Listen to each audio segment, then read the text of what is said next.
My name is Nicole Perone. I am from the United States. I'm from the state of New Jersey, and I am at Voices of Faith as a panelist. And in the United States, I'm a student at Yale University, completing my graduate degree in a Master of Divinity program.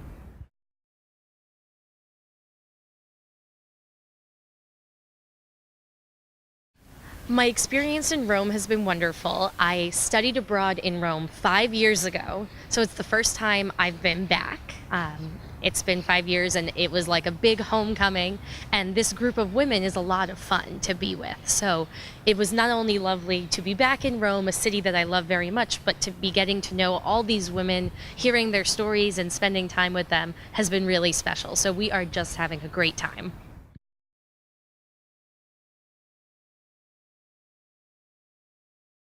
My expectations for tomorrow are that it will be a really graced day.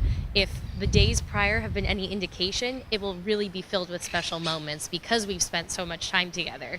I'm really looking forward to hearing each story and really seeing what the panel has to say, because we have spent so much time talking and just being together and bonding that I really think the event is going to be profound, and I think it's also going to have a strong impact on all those watching it live streamed, because people will be watching from all over the world who maybe aren't aware of these women or their work, or aren't aware of those of us on the panel.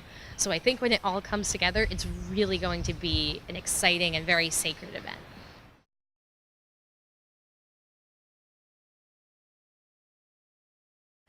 I think this event is really going to bring a lot to the future of women in the church. I think there are such outstanding women doing important work that it is nearly impossible to ignore or put aside the work that they're doing. And I think especially our panel talking about the solutions we are bringing to the ways that the church can more fully engage with women, that these concrete, creative solutions will only be doing the church a service, because right now the church has an incredible opportunity and we are handing them ways to really take advantage of that and make the church better for all people, especially women.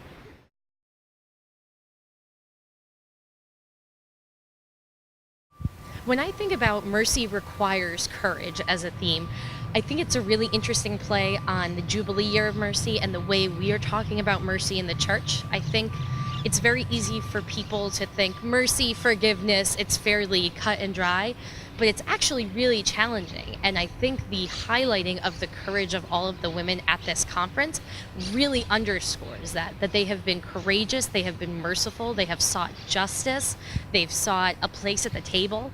And so I think the theme really encompasses in a lot of ways the experience of women in the church. And I also think it's sort of a clarion call to the Vatican, to the church, to say that now is the time to make a change, and now is the time to be courageous in the ways we live out mercy.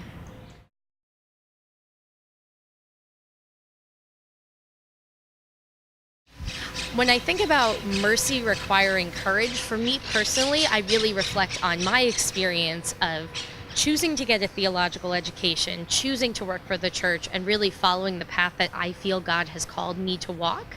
And I think there's a lot of courage required in that, because now is an exciting time to be a woman in the church. It's also a challenging time. So it requires more than just, this is the path I'm going to walk, this is the job I want to have. But there's a lot more personal investment that has to come. And sometimes it means being merciful when you feel wronged by an institution or when you feel wronged by people.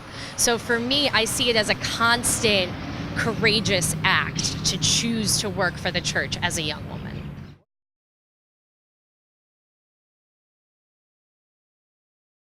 I think it was over a long time realizing how God was moving and really seeing the Holy Spirit just weave through the things that were happening to me, my life and my choices.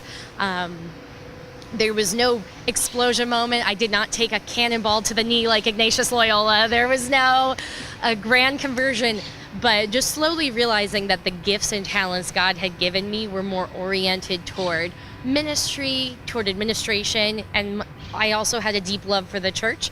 So after a while, you start to see the pieces come together and you realize it makes all the sense in the world to do this. So it wasn't a large moment, but rather a million little moments that came together.